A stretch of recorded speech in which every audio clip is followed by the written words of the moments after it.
itu tinggi banget, jadi takut.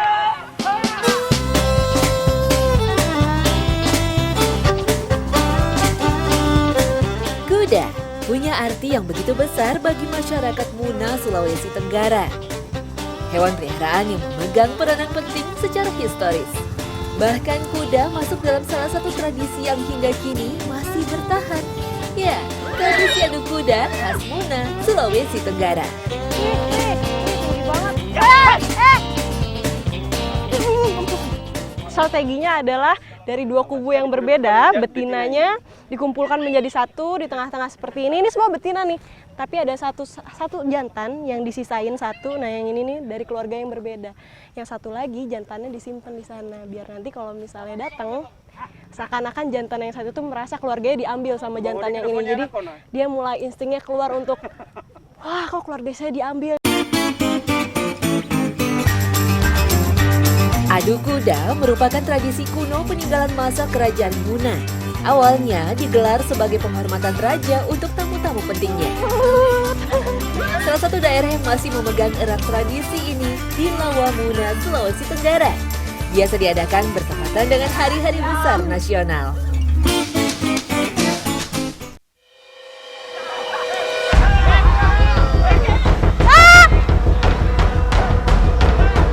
Kuda jantan liar bertarung dengan segenap kekuatan untuk menghentikan upaya lawan yang dianggap mengganggu keluarganya.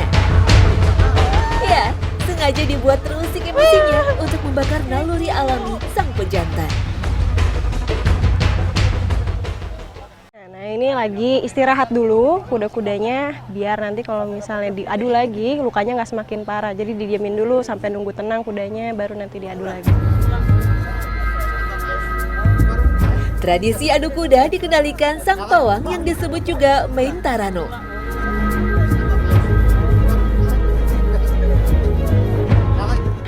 Takut, padahal mereka yang berantem tapi saya yang takut.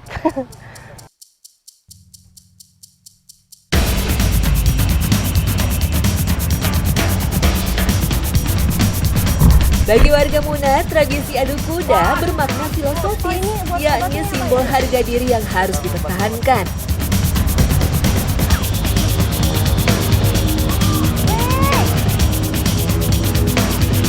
Sebenarnya adu kuda ini adalah bukan pertunjukan untuk hiburan atau mengambil keuntungan pribadi. Tapi ya memang dulunya adu kuda ini dipertontonkan untuk para raja. Jadi memang nggak sembarangan mau nyakitin binatang, tidak. Katanya tadi tidak pergi. Resiko terluka tak dapat terhindarkan, meski hanya luka ringan. Oh diracik dulu ya. Nah, sudah menjadi kewajiban pemilik ternak untuk merawat kudanya hingga pulih kembali. Nah, sehabis pertarungannya selesai, itu kudanya nggak langsung dibalikin begitu aja, tapi harus ada pengobatannya juga untuk luka-luka luarnya. Nah, habis ini saya mau ikutin bapaknya untuk meracik obatnya. Ikutin terus jejak saya, jejak petualangan. Ini kan si bapaknya nanti aja, Pak.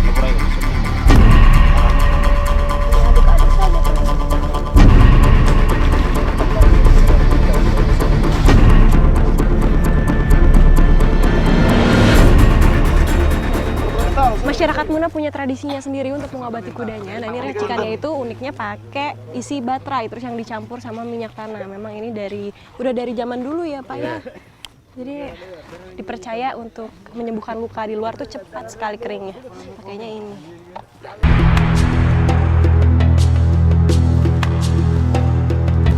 Setahu saya, baterai bekas tergolong limbah berbahaya.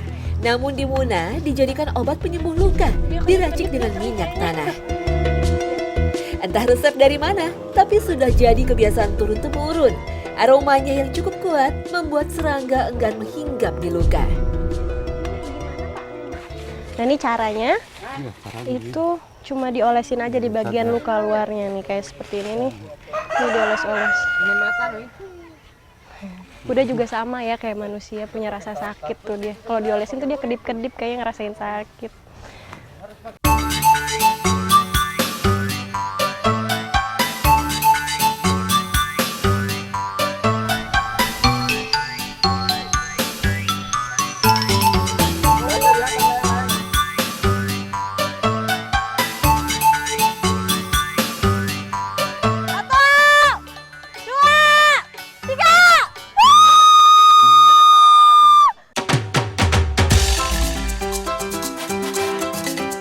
Ini dia layang-layang Kagati, layangan legendaris yang konon sudah ada sejak 4000 tahun silam.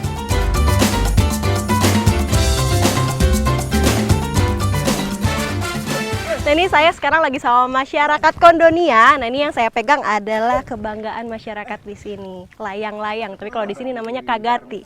Nah ini kan biasanya kalau misalnya yang kita tahu layang-layang itu kan dari kertas. Kalau ini dari daun, tapi daunnya daun khusus. Nah habis ini saya mau terbangin. Kayak apa ya bentuknya? Ikutin terus jejak saya, jejak petualang. Udah siap belum Pak? Aduh nyangkut di kaki saya. Di Desa Muna, Sulawesi Tenggara, Kagati masih dimainkan. Menurut cerita, dulunya Kagati merupakan permainan tradisional petani kala berkebun.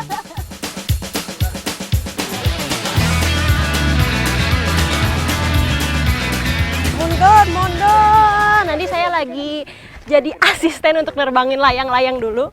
Ini layang-layangnya lebih tinggi dari saya. Tuh kalau bisa dilihat segini, gede banget. Aduh. Nah ini nerbanginnya harus mundur yang jauh baru bisa diterbangin sambil cari-cari angin.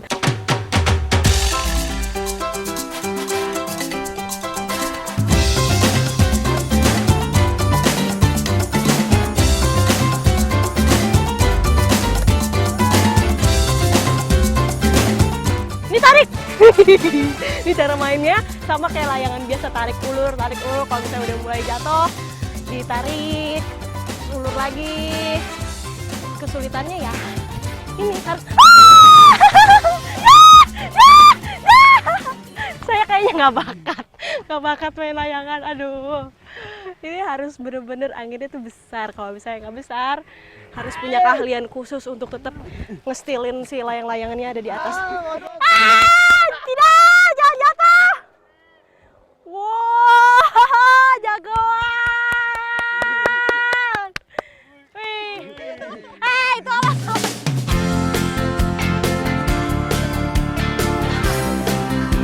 Layangan dari daun ini stabil terbang tinggi. Angin besar di puncak Wakila Desa Kondonia cocok jadi arena main Kagati.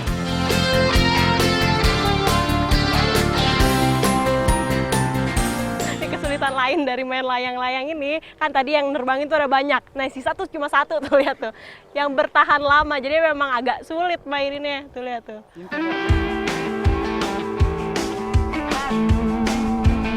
Bagi masyarakat Muna, Kagati bukan sekedar layang-layang. Maknanya begitu mendalam, simbol perlindungan yang akan menjaga pemiliknya saat meninggal kelak.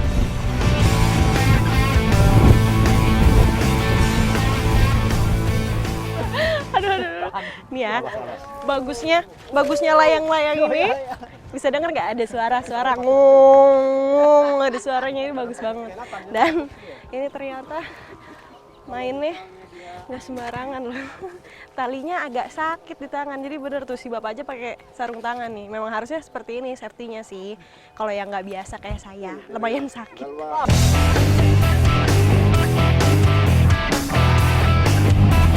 Layang-layang kuno ini terbuat dari daun kolope, sejenis daun umbi hutan, ringan dan tahan air.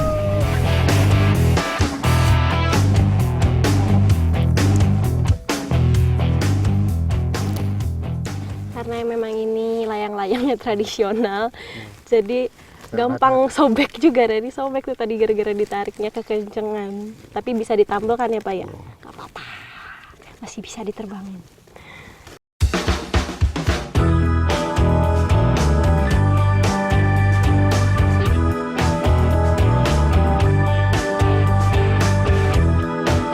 Daun kolope dipilih karena pohon umbi hutan ini banyak tumbuh di Muna.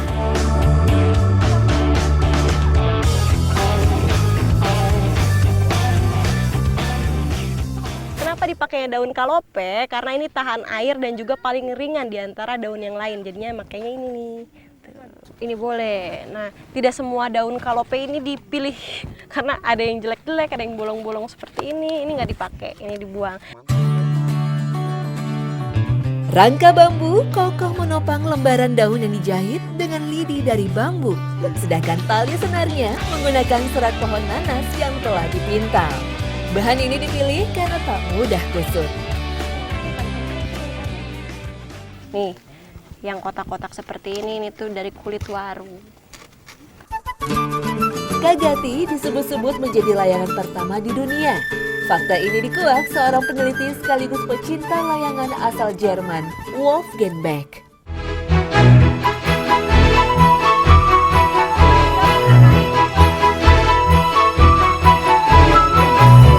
Torehan lukisan layangan purba yang diperkirakan berumur 9.000 sebelum Masehi ditemukan dalam Gua Sugi Patani di Desa Liangkobori Muna, Sulawesi Tenggara.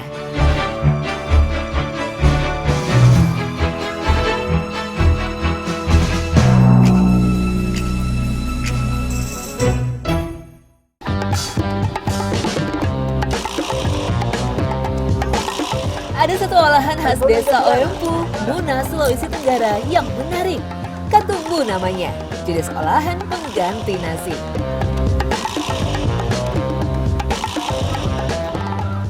Ini saya bukan lagi mau jualan jagung, tapi saya mau bikin olahan khas di sini. Kalau di sini namanya katumbu ya, Mama ya? Katumbu, iya. Katumbu. Nah, ini kalau bisa dilihat jagungnya banyak banget. Tapi sebenarnya ini sebanyak ini cuma bisa porsinya 6 orang. Tuh, lihat. Dan uniknya lagi, kalau kan biasanya mengupas jagung kulitnya dibuang. Kalau ini enggak, kulitnya nanti buat dibungkus. Bungkus jagung ini dibungkus di sini, ditaruh, baru dia dimakan. Kalau sudah di Katumbu harus menggunakan jagung fresh yang baru dipetik.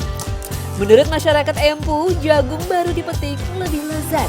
Akan berbeda rasanya jika menggunakan jagung yang ditimbun atau disimpan terlebih dahulu.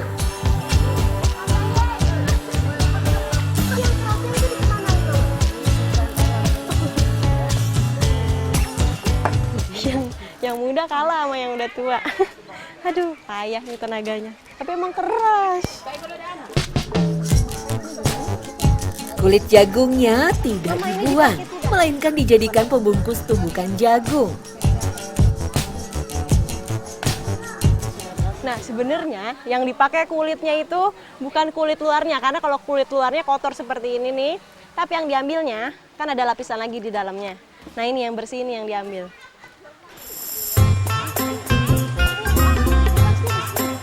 Setelah bersih, biji jagung diolah di lesung menggunakan alu-alu. Wangi manisnya menyeruak. Belum apa-apa, sudah menggugah selera.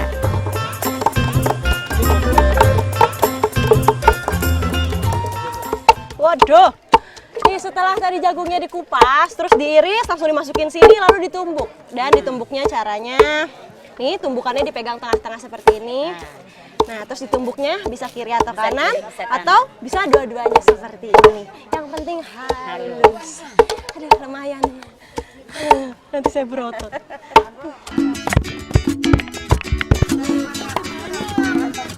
Setelah tumbukan halus, olahan katumbu dibungkus dengan kulit jagung. Ya, dipercaya akan menambah cita rasa. Secara estetika, penyajian pun jadi lebih menarik.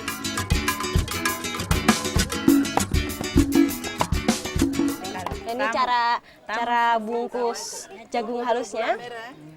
Ini dilipat seperti ini. Sampai rapat, karena nanti pada saat dikukus biar airnya tidak keluar ya, Mama ya. isinya juga tidak.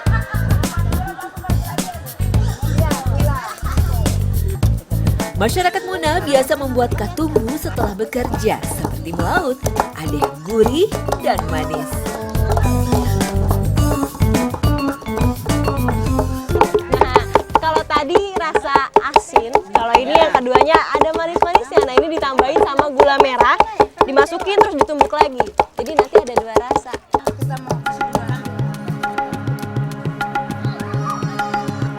Katumbu dikukus hingga matang. Teknik kukus tidak akan merusak isi sajian dan lebih sehat.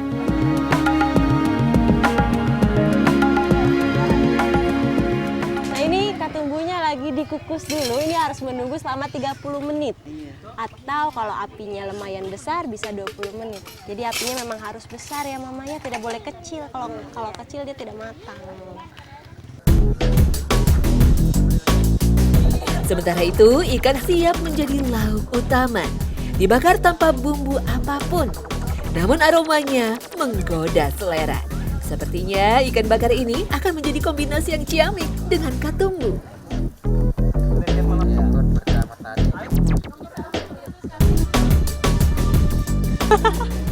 Sambil nunggu jagungnya matang nih, bakar ikan dulu biar nanti matangnya bersamaan. Udah lapar.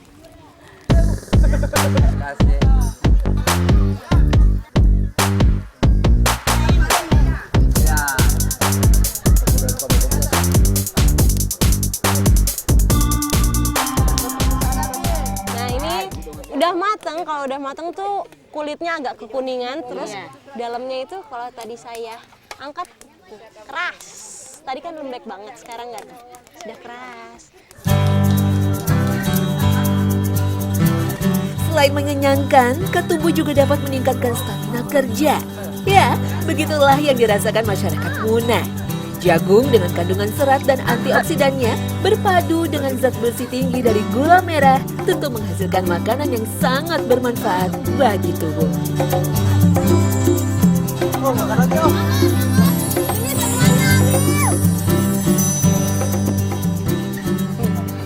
Kayak perkedel jagung yang digoreng, tapi ini dikukus, rasanya sama banget. Kalau yang manisnya sama, tapi nggak asin, rasanya manis. Sama kayak perkedel jagung. Membaka.